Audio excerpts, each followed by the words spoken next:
Oh, wow. Some funky lighting now. Wow. Hey. Woo-woo. Good morning. How are you? I am Jane, and it is 8:18 Central Standard Time, Texas. I am live. I'm live. Yes, I'm live. Are you live? Hi, William. I am live. I'm here. I'm here. And this is the PB&J influence. The lighting is so funky. Wow. You can tell if you ever watched this thing. I'm sitting in a different spot. Hey, who else do we have? Michelle, good morning. Robert, wow. Hi, you guys. Everybody's showing up. This is awesome. Thank you. So I don't know. I just thought I would sit in this chair today to see how this works out. It's a little different. It's a little shaky. And I thought I'd also let you all know, you're all going to be really, really happy. I did talk to AT&T yesterday, finally. And not that I haven't been trying, by the way. It just has not been easy. And they are sending me a new modem. After they did their little test, they determined that I need a new modem. I just got it. I just moved in here. The modem is a whopping 3 months old, but they're getting me a new, well, I don't know, maybe it was a refurbished one. Who knows? Anyway, so they sent me out a new one yesterday, and I am getting it today. So we will see. We will see if the internet stays. And actually, we'll see if the internet stays today. So far, we're doing okay. I am coming to you live from Dallas, Texas, and it is like a bazillion degrees with a bazillion, percent humidity, and it feels like a bazillion and 2 degrees. Just so you know, right, Robert? Robert lives over there in McKinney, right? You live in McKinney, in the Dallas-Fort Worth area. And he's on here right now. All right, you guys. It's the weirdest thing. Right before I came on live, I was looking in the background, like right back there, right? Just to see what you guys could see. And you're probably, if you look at all that stuff, you're like going, whoa, like what is that crazy stuff she's got going on back there? And the one thing that you can't see, well, I could move it and then maybe you could see. It's right there. See what just came into the screen? That right there. That's what I was thinking about. And that's one of my all-time favorite horses, Tail. And when she died, it's tradition that you whack off the tail and keep the tail. And a friend of mine made a beautiful, beautiful thing. There's feathers with it and there's beads all around it. It's just absolutely stunning. And well, her tail was huge, much bigger than that. That's just the little memento that was made from her tail. And I was thinking, man, she was the world's best horse, And then all of a sudden I started thinking, what an awesome personality she had. And then I started thinking, where do animals, all animals, where do their cute little personalities come from? They're so cute. And they're so individual. And you know that if you've had any animal at all, or more than one animal, you know how individual each animal is, right? Yeah. So I don't know. I felt like, wow, that's almost the question of the day, which, by the way, one question a day, that's what we're going to do right here, right now. And I am going to read to you a question today.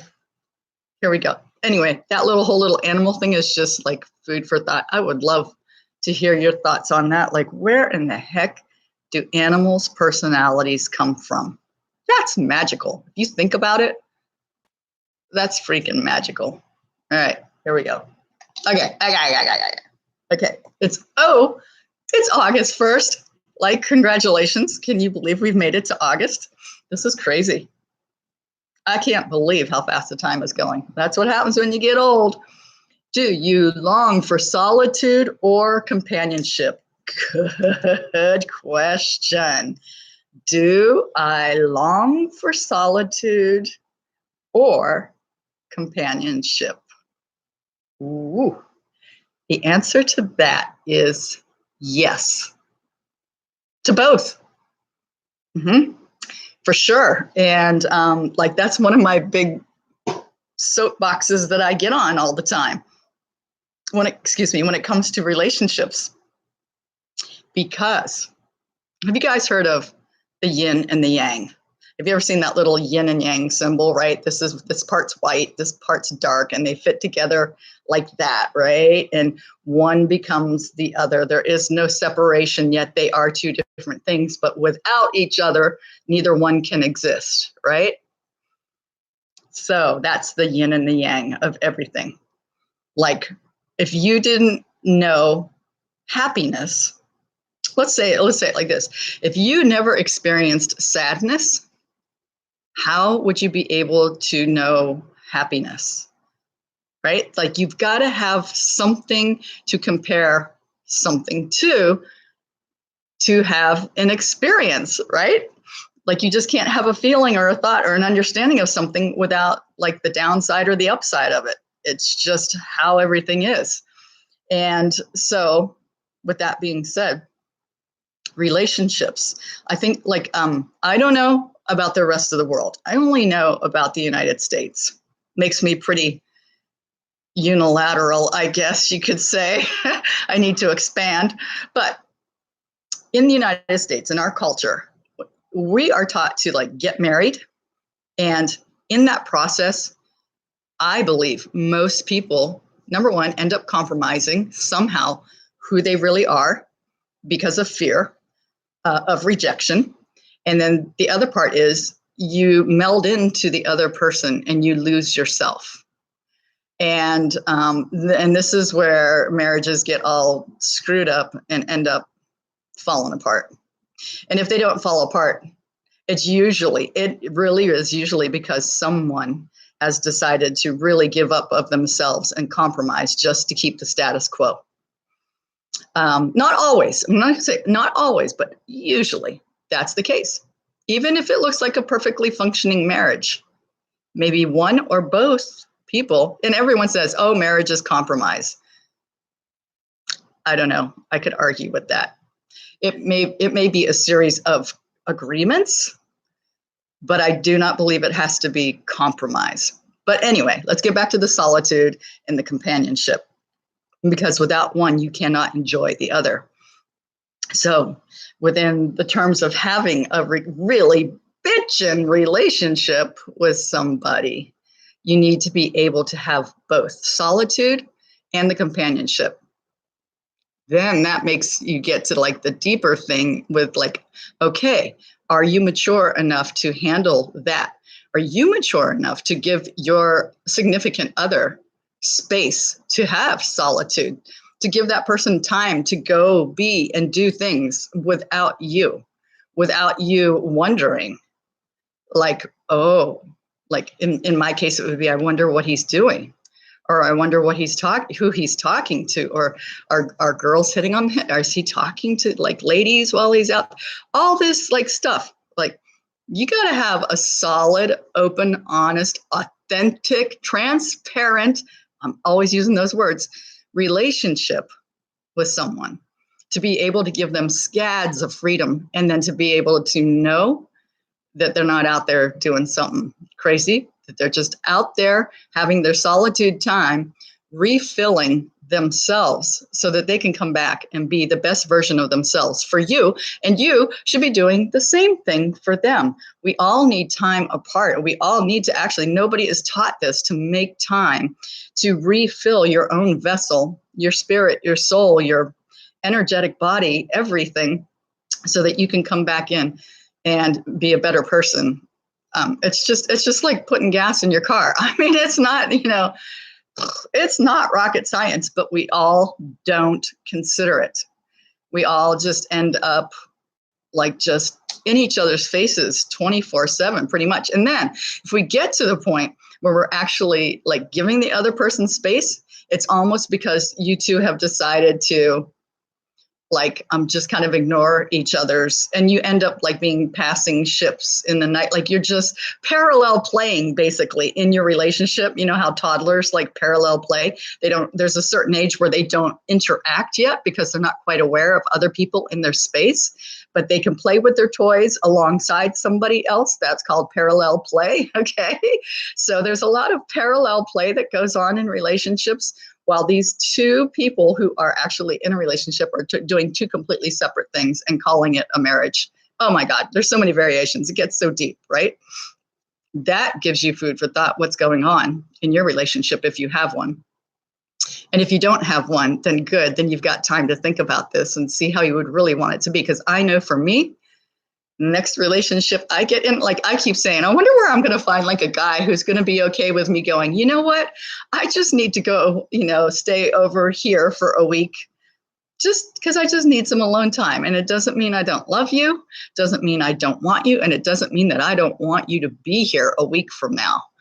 It just means I need time to sink back into me and fill up my vessel so I can come back and love the beans out of you, right? That's all. It ain't no big thing.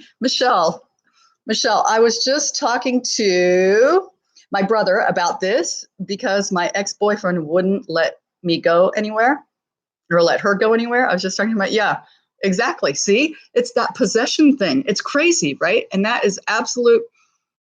When someone's like that, where's the confidence in who they are and who you two are together? And hi, Minnie, how are you? Finding men like that are out there. I didn't think I would find one who enjoys me, but I did. Oh my gosh, boom, they do exist. I had to change that story. I've been saying for years now, that man doesn't exist. And I will let you know, that man does exist. Minnie knows, she found one, see? And I know that that man exists too. It's just a matter of him showing up. I know it. So, yeah, and there are people that are that mature, but they are few and far between. And the big question is, are you in a situation where you realize either you are not being mature enough and or your other half is not really being mature enough? And then the question is that really serving you? How is that serving you as a person? Oh my gosh, you guys are like just popping off. See, I'm okay with my wife hanging out with her friends. Awesome. Well, how many of them do you need, really? How many men out there do you need to be like that? Only need one, just waiting for him to show up. Oh my gosh. You know what?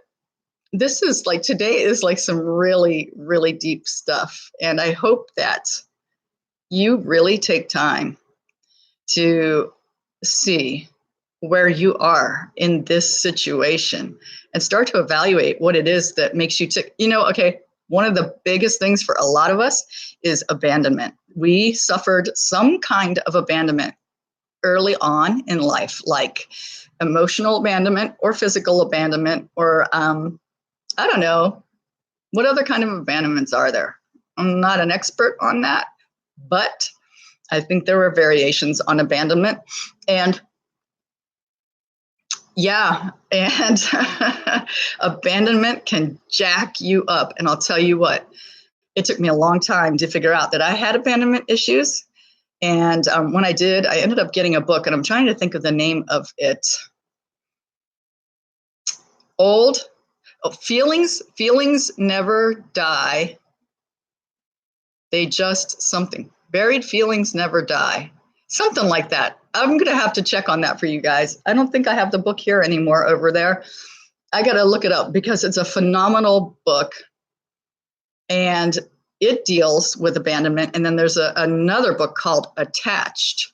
That doesn't really deal with abandonment, but it deals with how we attach to other people and the types of attachment styles that people have. And those are very interesting too, because some of them really do have to do with abandonment. All right, I'm going to read some more of these comments, I think.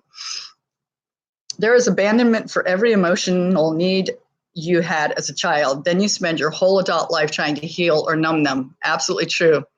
Yep. Michelle, I'm sorry to hear that your husband passed away. I just want you to know I had a husband that passed away too. Kind of sucks, huh?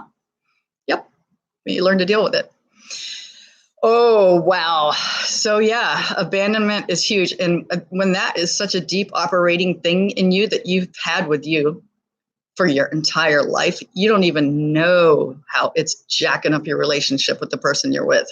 But I highly recommend that you look into that. Even if you think you're okay, just look into it, because every little ounce of insight that you can get about yourself is going to help improve your relationships. And relationships are the toughest training grounds for us as humans and our personal development, but they're also the most rewarding. Notice I am not in a relationship and haven't been for the last going on 8 years now. I know, I'm cheating. Basically, I'm cheating. I'm learning all about me and getting my poop in a group, right? But I haven't taken that big plunge to go to that next learning ground. Ooh, keep your eyes open though. It might happen pretty soon. You never know. Anyway, I'm going to run out of time. They're probably going to cut me off again, like the big hook, right? I'm out of here. All right. I love you guys. Today is phenomenal. So many of you all showed up. Thank you so much. And I will see you again tomorrow at 8:18 Central Time, Texas time. Have a fantastic day. Mwah! Bye for now.